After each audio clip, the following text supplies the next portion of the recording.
大家好，欢迎大家收看安娜说法节目。今天，安娜律所的创始律师安娜戴密奇会为大家解释关于保释的关键问题。保释不仅仅影响案件的进展，也直接关系到被告的自由与权益。所以呢，接下来我们将讨论如何争取第一保释金，或者是自行担保，以及联邦和州案件保释的规则的差异。首先呢，我想请问安娜律师的第一个问题就是，为什么说保释很重要呢？在实际操作当中需要考虑哪些关键的因素呢？ Hi Anna, thanks for joining us today. It's great to have you here again. Thank you for having me. My pleasure to be here. Anna, my first question is, why does bail matter, and what practical things should be taken into account? So bail matters on multiple levels. It makes everybody's life easier, it makes attorneys' job easier, and oftentimes it improves the chances of success of the case. So obviously, level one is the defendant gets to go home, gets to live a normal life. That's really good for the defendant's mental health, and it also allows them to pool the resources to fight off the case. On level number two, it makes our job as defense attorneys a lot easier in a way that prepares the case for further adjudication. So let's contrast, for example, if we have to go visit the client in jail, how much work it is and how many things can go wrong. So let's say I want to go visit the client in jail. I want to bring my laptop with some evidence on it, show the client the pictures and maybe some reports that are not protected by the protective order. Anyways, show the client the evidence that we have against them. It takes additional work just to bring the laptop in most jails, and every jail has its own policy on it, by the way. Sometimes it's easier to just print everything out and bring like a whole stack of papers rather than bring a laptop. But sometimes you really need to show the client the videos, because the government has the videos against them. And as an attorney, we have to go and show the client the evidence against them to allow them a meaningful defense and to have a meaningful discussion of the case. So usually we have to submit requests for clearance of those laptops, and that takes several days, and that's assuming that, for example, the request does not get lost somewhere, it does not get forgotten, that it gets responded properly. But luckily, for example, we cleared everything and we get to bring the laptop in. We've already lost several days, right? Which is not good. And there are only so many times we can easily visit the client, right? It's a lot easier for the client to schedule time to come to the attorney's office to discuss the case, to maybe bring some new evidence, or to maybe take another look at the existing evidence and say, oh, this detail here, I did not notice it last time, but it's important because it goes to this this and that charge, right? In jail, you often don't have this luxury because attorneys cannot be visiting clients in jail frequently. It's so very time consuming. Also, with many of our clients who are Chinese speaking, that's another layer of limitations. We have to either bring an interpreter with us, and getting an interpreter into jail requires additional clearances, right? Things need to be submitted for background checks that attorneys don't have to submit. Or an attorney has to be Mandarin speaking. But sometimes the best attorneys who are experts in a certain type of cases are not Mandarin speaking. And so if a client remains locked up on bail, it just makes the work on the case so much harder and allows the client less benefit of good defense. So there's that layer for us as defense attorneys working the case. And then the third consideration, I would say, is that when someone is out on bail, we don't have to rush the case, right? You're not sitting in jail and suffering every day. We don't have to rush the case. That means we have more time to work on it. That means we can find additional witnesses. That means we can hire an investigator to go and interview the available witnesses. We get to poke additional holes in the story, and we get to have time to carefully review all the evidence, time we might not necessarily have if the person is in jail and we're on the speedy trial schedule, which is usually the case. So it does give us a lot of additional time. And then once we've gone through all the evidence, we also have a little bit additional time to negotiate a good deal, if we don't think it's necessarily a good idea to go to trial. You know, good negotiation does take time, and it really benefits us if a person is out and we don't have to rush with negotiations. We can take an extra hearing, we can do 2 extra hearings, we can enroll the defendant in some kind of program to attend, something that would not be possible when the defendant is in jail. But the defendant can attend the program and we can come to the negotiating table with the DA with confirmation that, look, mitigation is being done. The person is trying to improve himself or herself and prevent similar accusations from taking place in the future. And that greatly improves our position in negotiating a deal if going to trial is not a beneficial thing for the client. 好，非常感谢安娜律师的介绍哈。接下来这个问题想问一下律师，如果说这个案件比较复杂的话，如何帮助客人去争取低保释金或者是自行担保呢？Anna, I would like to ask you, if the case is very complicated, how can you better argue for low bail or release on your own recognizance? That's a very good question, because a lot of people just give up thinking that their case is too complicated. But a lot of times there are things that you can do to improve your chances of getting released. For example, just recently, we had a case where the original bail was set to $130,000, but we brought it down to 0, and the client got released on his own recognizance. And so I would say there are 2 main things that happened in this case. And I want to give a lot of credit, not just to my attorney team, but also to the friends of our clients, because they ultimately made it happen. So one thing that allowed for it is the client's friend brought evidence proving that the client, in fact, lived at a certain address and had a certain job. That alone already shows the judge that the person is not just some transient who happens to be in California temporarily and nobody knows where this person lives, but there is concrete proof, concrete lease agreement, concrete job proof that the person has ties to this local community, and the person is generally lives in the local community and is law abiding. And then the second thing that happened is we got the video of the incident. And that allowed us to argue that, in fact, the offense was not quite as horrible as the district attorney was trying to portray it. And that video was also something that a friend of our client was able to get just by asking, essentially, a random store owner nearby who happened to have a camera.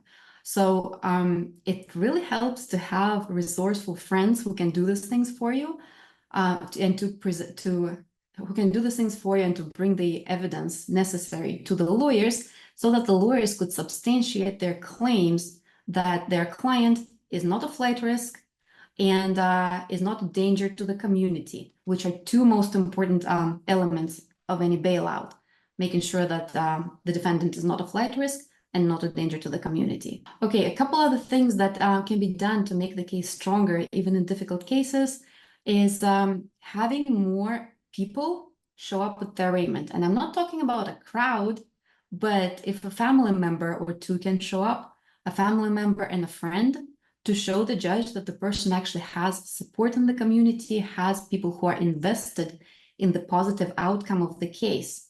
That is very important.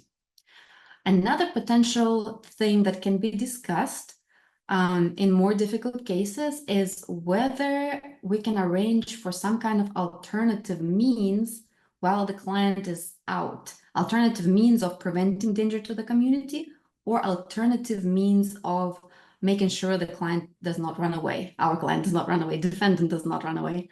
And this alternative means can range from home monitoring, home confinement, ankle monitoring, for example, to sometimes, depending on the case, if it's, let's say, a DUI, ignition interlock device.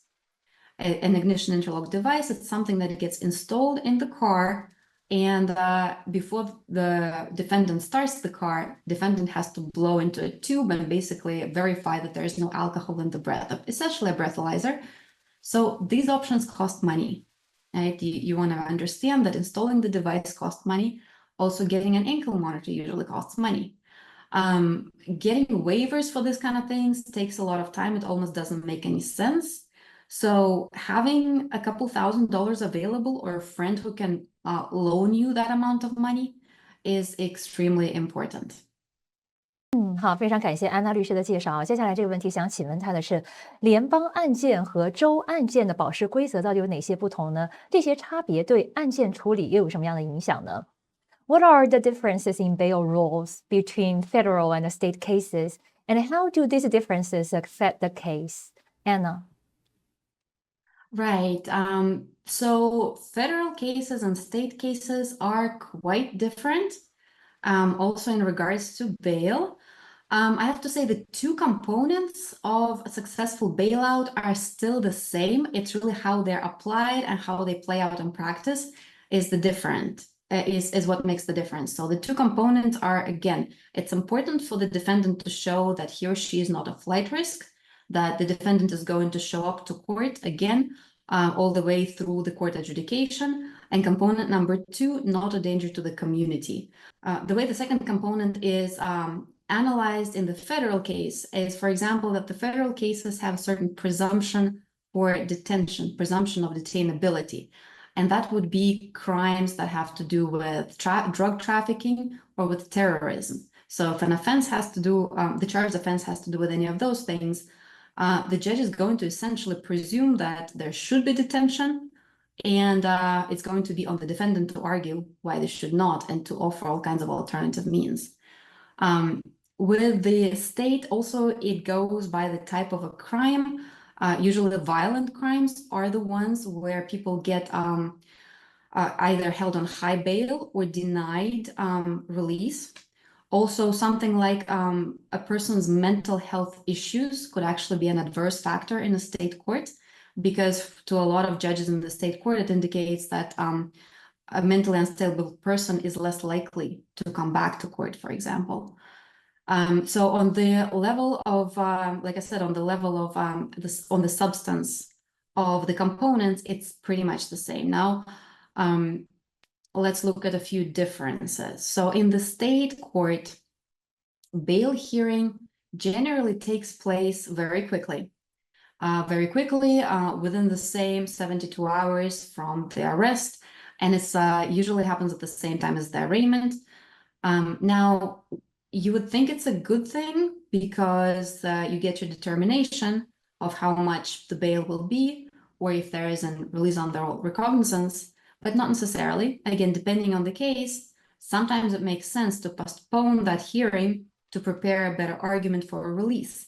Because problem is, once the bail is set in the state court, it could be very difficult to change it because a change of circumstances would be necessary to rework the bail numbers. So if there's a danger that the bail may be set high and the person cannot pay it, then maybe it's better to postpone the argument. Now, in federal court, bail hearing generally does not happen for about a week, which really makes sense because federal court is it's much more thorough court, and the bail packet is usually required to be pretty thorough. There's just more to prove up front with the evidence you have to put together, even for the ankle monitoring. Like you have to, for example, provide proof that the person has a lease and the apartment has a place to stay and that place has a landline, or it will be connected to the landline. All of these things have to be provided to the court in order for the court to consider bail.